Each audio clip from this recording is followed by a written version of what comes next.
Olá pessoal, hoje escolhi um tema extremamente importante e atual envolvendo aí a questão do coronavírus que afeta fatalmente qualquer relação social e a relação jurídica do direito do trabalho não é diferente.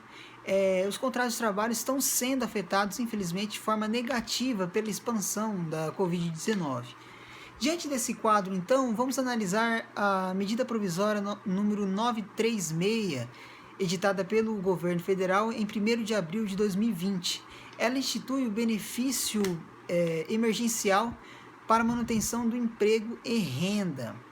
Esse benefício ele será pago quando houver a redução da jornada de trabalho e salário ou houver a suspensão do contrato de trabalho de acordo com as determinações da medida provisória que vamos analisar agora. O primeiro ponto que elenquei aqui é com relação à dúvida que se tem diante do seguro-desemprego. Uma coisa deve ficar clara, em nada se relaciona o benefício emergencial com o seguro-desemprego, a não ser a adoção do seguro-desemprego como base de cálculo da incidência dos percentuais adotados pela medida provisória. Ou seja, será pago pelo governo federal determinadas porcentagens instituídas pela medida provisória que incidirá sobre o benefício do seguro-desemprego que o empregado teria direito em caso de uma demissão involuntária. Mas nada além disso se relaciona com o seguro-desemprego, de modo que a concessão do benefício emergencial não afeta na eventual e futura concessão de um seguro-desemprego. Depende aí do cumprimento de algum requisito para que o empregado faça jus ao benefício emergencial? Não. O empregado não precisa cumprir nenhum requisito, como, por exemplo, tempo de serviço, número de salários, algum período aquisitivo, não. Basta o registro na carteira de trabalho e que seja pactuado com o seu empregador a redução ou a suspensão do contrato. Nada mais precisa ser cumprido. A medida provisória ainda, ela delimita que não é aplicável o benefício aos empregados que se vinculam à administração pública direta ou indireta, aqueles que estejam recebendo uma bolsa de qualificação profissional ou os que estejam recebendo benefício de prestação continuada do regime geral de previdência social ou do regime próprio de previdência social, exceto no que se refere à pensão por morte ou auxílio-doença. E ainda como um ponto prévio aí de análise é com relação àqueles que possuem mais de um contrato de trabalho, ou seja, possuem mais de um emprego, o que é comum essa dupla jornada com relação aos cidadãos brasileiros. E a concessão do benefício emergencial com relação a um contrato de trabalho não impede a concessão de benefício emergencial com relação a outro em que o empregador ele adota a redução ou a suspensão do contrato de trabalho. Então, como dito, duas são as possibilidades: a redução da jornada e do salário ou a suspensão do contrato. Quando há, então, a redução da jornada e do salário, essa redução valerá por, no máximo, 90 dias. A própria medida provisória determina que, instituída então a redução, ela será de, no máximo, 90 dias. E em qual proporção será essa redução da jornada e do salário? A jornada poderá ser reduzida, consequentemente, o salário em 25%, 50% ou 70%, de modo que, se o empregador, então, reduz a jornada de trabalho e o salário em 50%, os outros 50% serão pagos pelo governo federal, adotando como base de cálculo da incidência dessa porcentagem o que o empregado receberia a título de seguro-desemprego. Então, essas são as possibilidades de redução da jornada de trabalho, em 25%, 50% ou 70%. Agora, outra alternativa é a suspensão do contrato de trabalho, que durará no máximo por 60 dias, podendo ser feitas em 2 períodos de 30 dias, ou seja, os 60 dias não precisam ser contínuos. E o que seria a suspensão? A suspensão é uma paralisação do contrato de trabalho em que ele não gera mais seus efeitos, de ambos os lados. Não há mais obrigações nem direitos. Em suma, o empregado ele não trabalhará e o empregador não pagará o salário. Ou seja, se o empregado ele não trabalha e o empregador não paga o salário, se o empregado trabalhar durante a vigência aí da suspensão, 3 são as obrigações e também as sanções que recaem sobre o empregador. Então, se o empregado trabalhar durante a vigência da suspensão, o empregador deverá pagar imediatamente o salário com relação ao período trabalhado. O próprio empregador não virá, então, o dinheiro advindo do poder público.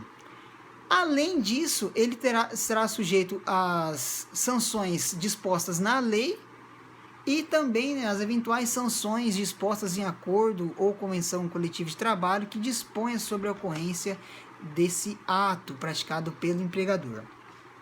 Além disso, com relação à renda bruta obtida pela empresa no ano de 2019. A medida provisória ela determina que se a empresa ela obteve como renda bruta valor superior a R$ 4.800.000, mesmo com a suspensão do contrato de trabalho, ela deverá arcar com 30% do salário do empregado, de modo que os outros 70% serão pagos pelo poder público nos moldes já determinados aí e vistos nesse vídeo. De modo que se a empresa faturou por renda bruta valor até R$ 4.800.000 em 2019, quem deverá pagar os 100% será então o poder público, ou seja, o poder público pagará 100%, não do salário, 100% daquilo que o empregado receberia a título de seguro-desemprego. Então, por meio dessa adoção, em alguns casos, naturalmente, haverá aí a redução da capacidade de compra do empregado, que mesmo com a concessão do benefício emergencial, terá o seu contrato de trabalho, terá o seu salário reduzido, a sua capacidade de compra reduzido, seu poder aquisitivo reduzido. Isso porque o teto máximo pago pelo seguro-desemprego atualmente é cerca de R$ 1.813 com o reajuste de 2020. Ou seja, os empregados que recebem acima disso naturalmente terão um prejuízo, né? Terão o seu poder aquisitivo reduzido em virtude das determinações impostas pela medida provisória. Diante disso, então, a própria medida provisória incentiva o empregador a reduzir essa discrepância sofrida pelo empregado, de modo que ela institui a possibilidade do empregador auxiliar o empregado mediante uma ajuda compensatória. Essa ajuda compensatória ela tem caráter indenizatório. Ela deve estar disposta no instrumento firmado entre empregador e empregado, e ela terá uma natureza indenizatória, de modo que não integra o salário do empregado.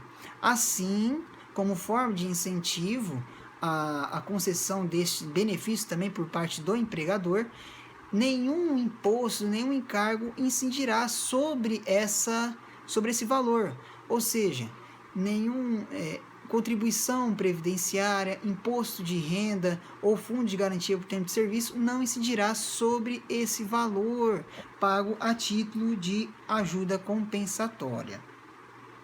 Outro ponto extremamente importante trazido pela medida provisória é a garantia provisória de emprego, ou seja, durante a vigência da pactuação firmada entre empregado e empregador, e no mesmo período, durante o mesmo período, após o fim dessa vigência, o empregado não pode ser demitido sem justa causa.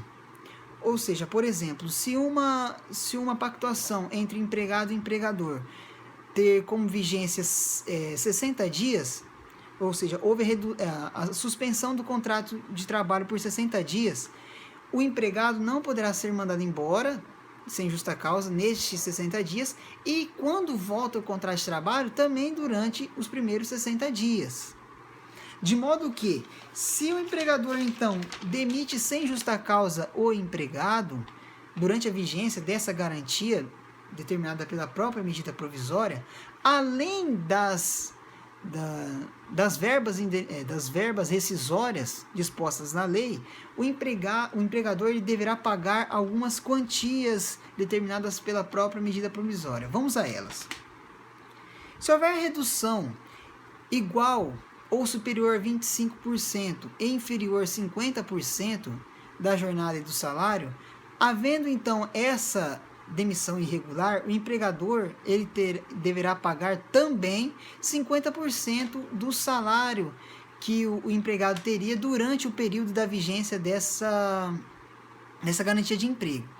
Já se a redução for igual ou superior a 50% e inferior a 70%, o empregador terá também que pagar 75% do salário que o empregado teria direito durante esse período em que vigorar a sua garantia de emprego. Já se a redução for igual ou superior a 70% ou houver a suspensão do contrato de trabalho, o empregador terá que pagar 100% do valor dos salários referentes a este período em que o empregado não poderia ter sido demitido sem justa causa. Então, quais são as formas de pactuação da redução da jornada de trabalho e do salário ou da suspensão do contrato? Quais são as formas? Bem, a medida provisória, ela determina que aos empregados que possuam salário de até R$ 3.135, ou os empregados possuidores de diploma de ensino superior, que recebam salário acima do dobro do teto pago a título de benefício pelo regime geral de previdência social, estes podem ser pactuados por acordo individual escrito ou negociação coletiva, seja ela acordo ou convenção coletiva de trabalho.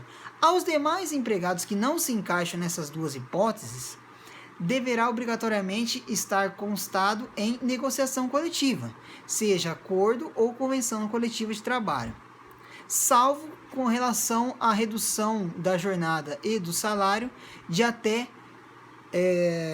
25%, né, da jornada e do salário, de modo que esta redução poderá ser feita mediante acordo individual escrito. E ainda como ressalva com relação a este ponto, há de fazer que quando a pactuação se der por negociação coletiva, as regras com relação à porcentagem sobre o benefício do seguro-desemprego a ser pago pelo governo federal será diferente. Aplicará então o disposto no artigo 11, parágrafo 2º da medida provisória 936.